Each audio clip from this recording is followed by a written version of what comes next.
It's already been a long week, but unfortunately there's more. If you saw this morning's press conference in which authorities talked about taking the killer of Charlie Kirk into custody, you saw FBI Director Kash Patel taking a lot of credit for himself and his agency. This is what happens when you let good cops be cops. I want to express my deep gratitude to President Trump, the Vice President, and the entire White House who have been so incredibly supportive with both resources and just personally to the FBI as a team.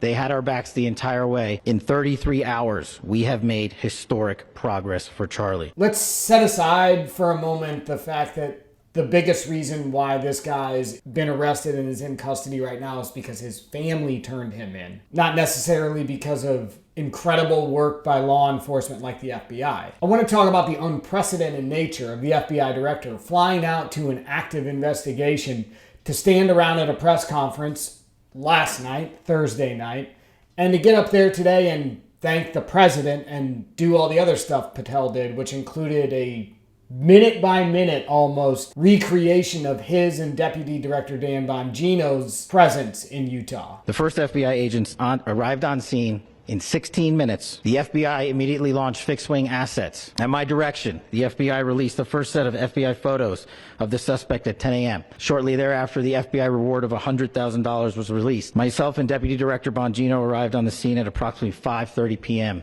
on 9/11, where at my direction, the FBI released a never-before-seen video in less than 36 hours, 33 to be precise.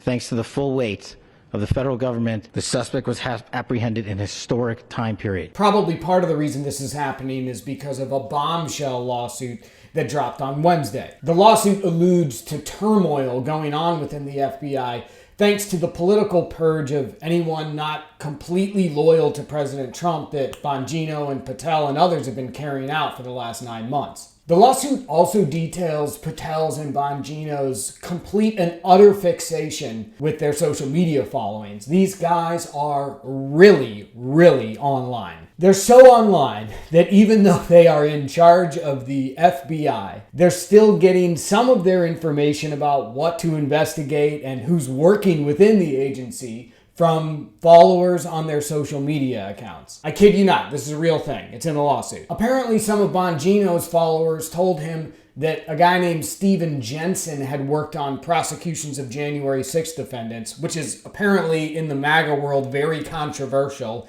even though a lot of those people attacked law enforcement and tried to overturn an election, but whatever. So Bongino's being told on X or on his podcast or whatever, hey, you got to go get this guy Steven Jensen. He worked on January 6th prosecutions.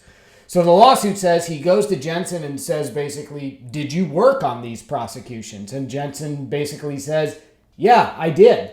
And all of that information is in my personnel file and also in my public biography, probably on the FBI website.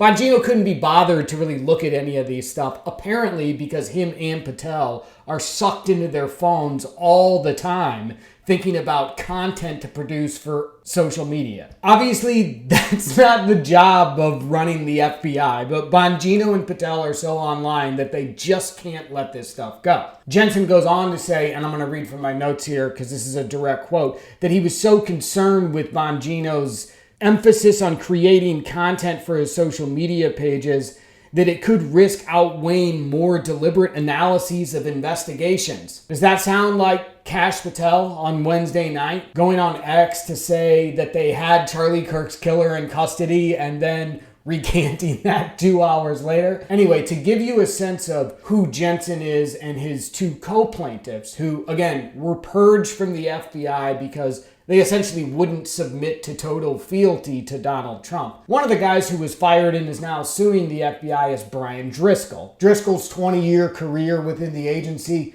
includes stints as a SWAT officer. He was also a hostage negotiator. He won the FBI Medal of Valor for his role in a raid on an ISIS terrorist in Syria who was tied to the kidnapping of an American citizen. He won the FBI's Shield of Bravery for taking out a mass shooting suspect who had barricaded himself in a bar and had just killed a service dog. So these are the types of people who are being fired because they did their jobs and investigated the many obvious crimes that Donald Trump has committed over the years. These guys were fired for their roles in things like the investigation into Russian interference in the 2016 election, Trump's mishandling of classified documents or theft, whatever you want to call it, the January 6th prosecutions. And in the case of Driscoll, he might have been fired just because they thought he was a Democrat, which is illegal and not something that's ever really been a practice within the FBI or any government agency. You're supposed to be hired based on merit and how well you can perform the job, not who you vote for. But Driscoll and others were asked this directly. And they were asked this by people like Emile Bove, who at one time I think was Trump's personal lawyer and is now a federal judge. He's been the one sort of acting as a liaison between the White House and Patel and Bongino, sort of directing them on who needs to go within the FBI. Also acting as a liaison between the White House and the agency for this ongoing political purge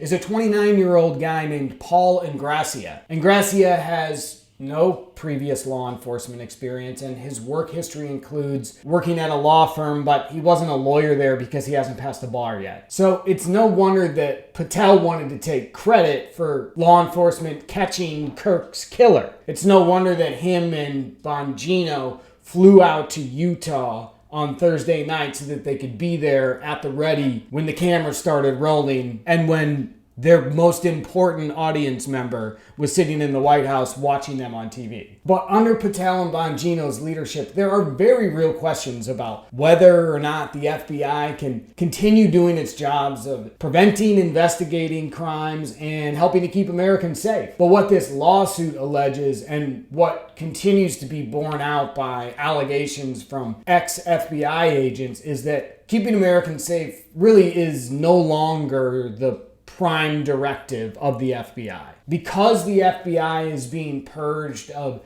experienced public servants and replaced with Trump loyalists, it's now an agency that quite possibly largely exists to work on Trump's behalf.